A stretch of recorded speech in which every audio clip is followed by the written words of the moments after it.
In this video, I'm going to show you how to stack and store plasterboard correctly. So the first thing we want to do is chuck some bearers out. Make sure that all your bearers are the same thickness, and then your surface your plasterboard is going to lie on will be as flat as possible. This is a 6x3 plasterboard, so we've got 3 bearers under here, a few inches in from the end, about 6 inches in from one end, 6 inches in from the other end, and a bearer in the middle. You never store plasterboard like this lent up against the wall, because over time the plasterboard will start to belly in the middle. Due to the weight of the plasterboard, it will start to bow out. So we never leave plasterboards lent up against the wall like this. The only reason you'd leave plasterboards lent up against the wall like this is if you're trying to save space and they're not going to be left there for very long. But if you're storing plasterboards for any longer than a week, I would suggest laying them down flat on some bearers.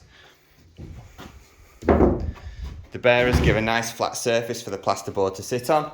If you look across, you want to be as level, as straight as possible along your bearers. Using offcuts of wood to lift the plasterboard up also allows ventilation underneath the plasterboard. You put your first plasterboard with the face side up, and then you put your second plasterboard with the face side down.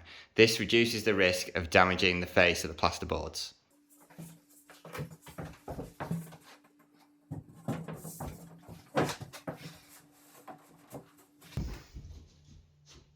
You'll notice we put the second plasterboard face side down, so we always have our face sides touching each other. The next plasterboard will be face side up, and then we just repeat that process until we've got our full stack of plasterboards on our bearers.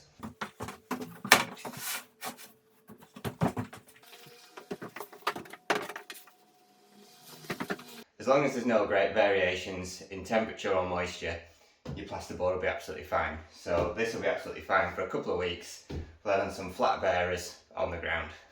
So I hope that's helped you learn how to store plasterboard. Thanks for watching.